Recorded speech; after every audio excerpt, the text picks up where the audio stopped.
لیکن اس پر یہ شغل فرما رہے ہیں اور رنگ بازیاں کر رہے ہیں، جو کہ خواجہ آصف کی اس سے پہلے بھی پہچان رہی ہے۔ پتہ نہیں ایسے جوہلا کو کیسے منسٹریز جو ہیں وہ مل جاتی ہیں۔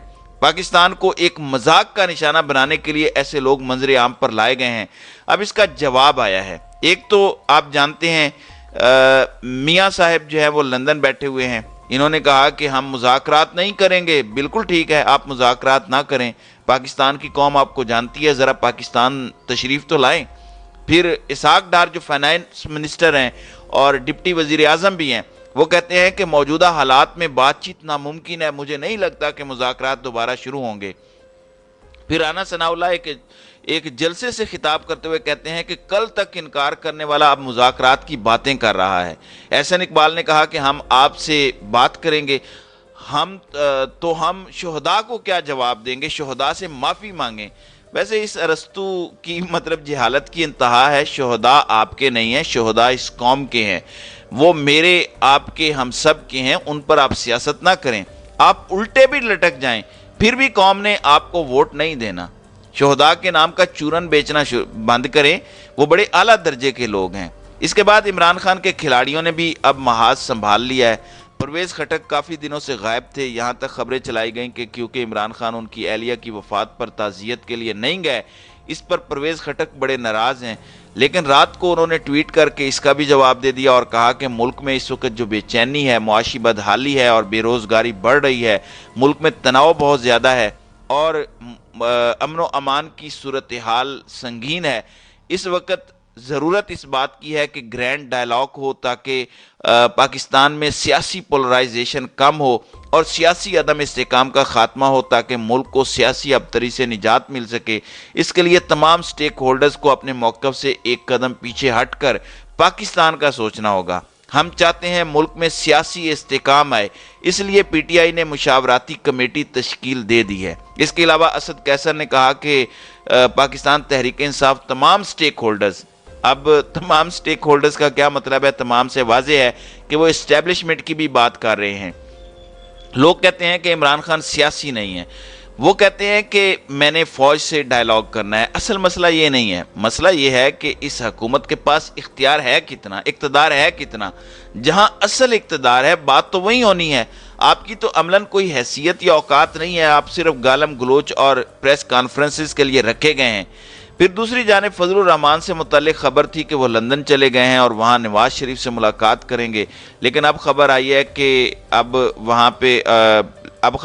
کہ وہ تھائی لینڈ چلے گئے ہیں، تو اب وہ تھائی لینڈ سے اگلے جمعے تک واپس آ جائیں گے۔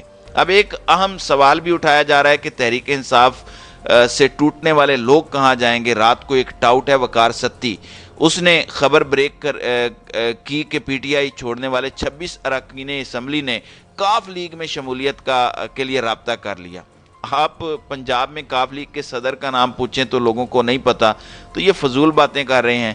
اب تک جتنے لوگ پی ٹی آئی چھوڑ کے جا رہے ہیں وہ کہتے ہیں کہ ہمارا سیاست سے کوئی تعلق نہیں ہے۔ پھر کل ایک خبر چلوائی گئی کہ فواد چودھری اور فردوس عاشق اعوان نے جہانگیر ترین سے رابطہ کر لیا اور اب وہ ایک نئی پارٹی بنانے جا رہے ہیں۔ اس کے بعد فواد چودھری نے ٹویٹر اکاؤنٹ پر لکھا کہ میں پہلے ہی کہہ چکا ہوں کہ میں سیاست سے بریک لے رہا ہوں، فی الحال سیاست کا کوئی ارادہ نہیں ہے۔ لیکن جیو نیوز اس بات پر بضد تھا کہ جہانگیر ترین کے فواد چودھری اور فردوس عاشق اعوان سے رابطے ہوئے ہیں اور کئی رہنماؤں نے شمولیت اختیار کر لی ہے۔ ان کے مطابق 100 سے زائد لوگ ہیں جن سے بات چیت ہو گئی ہے، سیکرٹریٹ کا کام مکمل ہے، پیپر ورک مکمل ہے اور آنے والے دنوں میں مزید چیزیں طے ہوں گی، منشور کا اعلان ہو جائے گا 1-2 دن کے اندر۔ جہانگیر ترین ناظرین کرام عمران خان کا متبادل تو کبھی نہیں ہو سکتا، نہ اس کی سٹینڈنگ ہے نہ اس کی پولیٹیکل پاور ہے، وہ تو اپنے حلقے کی سیٹ نہیں نکال سکتا۔ اگر وہ اپنے حلقے کی سیٹ نہیں جیت سکتا تو کیا اس نے عمران خان کی ریپلیسمنٹ کرنی ہے؟ ممکن ہی نہیں ہے۔ علیم خان اور جہانگیر خان ترین کے جانے سے عمران خان کو کتنا نقصان ہوا، 17 جولائی کے الیکشنز کو نکال کر دیکھ لیں۔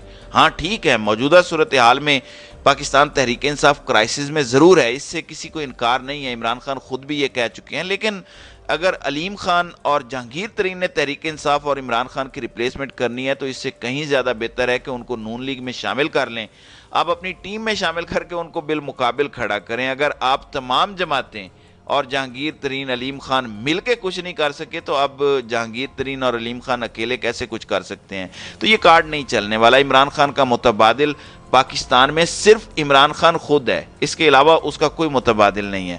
پھر آپ کو پتہ ہے آج یوم تکبیر ہے، پاکستان کے لیے فخر کا دن ہے۔ ہر وہ شخص جو پاکستان کو ایٹمی قوت بنانے میں شامل رہا، بطور پاکستانی میں اس کا شکریہ بھی ادا کرتا ہوں اور اس کو سلام بھی پیش کرتا ہوں۔